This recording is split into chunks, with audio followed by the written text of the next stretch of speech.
मेरा कलेक्सनबाट हजुरहरूलाई घर बसी बसी यस्तै बुके बनाउन चाहनुहुन्छ भने हाम्रो मेरा कलेक्सनमा 1500 को कम्बो सेट आइसकेको छ। त्यो कम्बो सेटमा के छ भनेर मैले हजुरहरूलाई यहाँबाट भिडियो तर्फबाट देखाउन चाहन्छु। यो ब्ल्याक कलरको र्यापिङ पेपर चाहिँ 2 पिस रहेको छ अनि white paper 2 piece, red 2 piece. यो चाहिँ हाम्रो मेरा कलेक्सनबाट हजुरहरूलाई गिफ्ट। अनि स्नोरल 3 मिटर रहेको छ रेड र व्हाइटमा। अनि ग्लू स्टिक 1 बन्डल अनि स्टिक पनि 1 बन्डल, एउटा गन रहेको छ अनि टेप 2टा रहेको छ। बटरफ्लाई चाहिँ सानोमा 2टा रहेको छ, ठुलोमा 2टा रहेको छ। अनि यो चाहिँ ग्लिटर पनि 1 प्याकेट रहेको छ।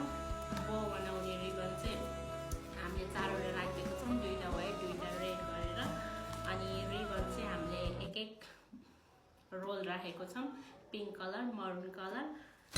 यो हाम्रो 1500 को कम्बो सेट भयो। हजुरहरूलाई एक्स्ट्रा चाहिँ हामीले डल हालेर बुके बनाउन चाहनुहुन्छ भने पनि यो एक्स्ट्रा छुट्टै किन्न सक्नुहुन्छ। एउटालाई 100 रुपिस मात्र पर्छ। हजुरहरूले बुके बनाउने सामग्री चाहिएमा मेरा कलेक्सन भिजिट गर्नुहोला। Thank you.